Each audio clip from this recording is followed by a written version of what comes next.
அப்படின்னு கவர்மெண்ட் சொல்லுது. ஆமா. நம்ம நல்ல சமூகத்தை வளர்த்தெடுக்கணும்னா நல்ல குடும்பங்கள் அமையணும். கண்டிப்பா. அம்மா இந்த மாதிரி நல்ல சமூகத்தை கட்டி எழுப்புறதுக்கு இந்த விஜய் சார் குடும்பத்தை மாதிரி நல்ல அதுதானே உண்மை. ஆனா ஒரு குழந்தை பிறந்துச்சுன்னா பிறப்புக்கு செலவு, அது வளர்ப்புக்கு செலவு, அதுக்கு காது குத்துனா செலவு, அதுக்கு பிரெக்னன்சிக்கு, அடுத்தது என்னது டெலிவரிக்கு, அப்புறம் கல்யாணத்துக்கு, மறுபடியும் பஸ்லயே இருந்து என்னன்னு எல்லாத்துக்கும் நான் கடனை தான் வாங்கிட்டு இருக்கேன். குழந்தை பத்தி ஒரு ஆசை இருக்கு தானே செய்யும். ஆமா. நான் வேற கார்ல போகும்போது எனக்கு போகணும்னு ஆசை வருமா வராதா?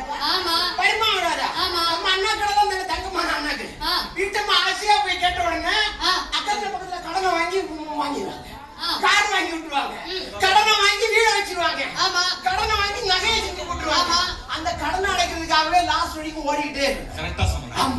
கடன் அடைக்கிறதுக்காக ஓடிக்கிட்டே இருக்கு. ஒரு ஓட்ட பண்ணா வாழ்க்கைய.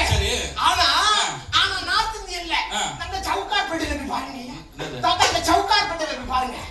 ஒரு பய பிசினஸ் தொடங்கி இங்க வந்துட்டான்னு வச்சுங்களேன், ஆமா தமிழ்நாட்டுல வந்துட்டான்னு வச்சுங்களேன், அவன் குடும்பத்துல இருக்கக்கூடியவனை ஓட்டினா அழைச்சிட்டு வந்து இப்ப சவுகார்பேட்டை ஃபுல்லாவே